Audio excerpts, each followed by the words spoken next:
honlapon. Dr. Vázsos Anna vagyok, olasz tanár. 1991 óta egyfolytában tanítok olasz nyelvet, magántanítmányaim azóta vannak, és 15 éven keresztül a Városnál Egyetem Katolikus Egyetemen tanítok olasz nyelvet kezdőknek, alapoknak, középhaladóknak és nyelvvizsgára készítettem fel. 1996 óta vagyok rendszeres minősített vizsgálatora a TELT nyelvvizsgarendszernek, melynek központja Frankfurtban van. Tehát ennek a vizsgarendszernek a különös ismerete révén kifejezetten ajánlom, hogy akik erre a vizsgára készülnek, azok keressenek meg, és tanuljunk együtt, felkészítem őket a nyelvvizsgára. Várom a gyermekek jelentkezését, tehát kérem, figyeljenek ide a szülők is, akiknek 9-10 gyermekük van esetleg, és olasz nyelvet szeretnének tanuljon.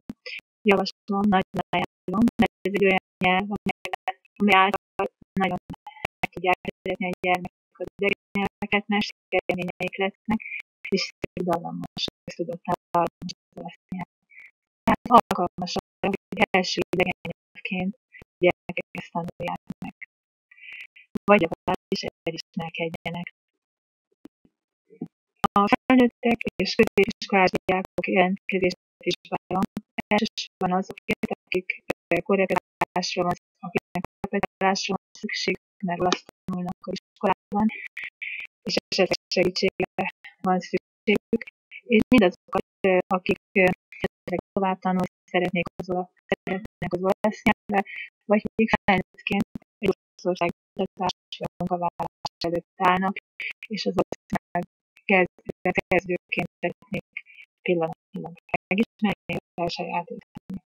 Várom önöket, keressenek meg levélben, utána felveszik a kapcsolatot személyesen is, és találkozunk, tanuljunk együtt.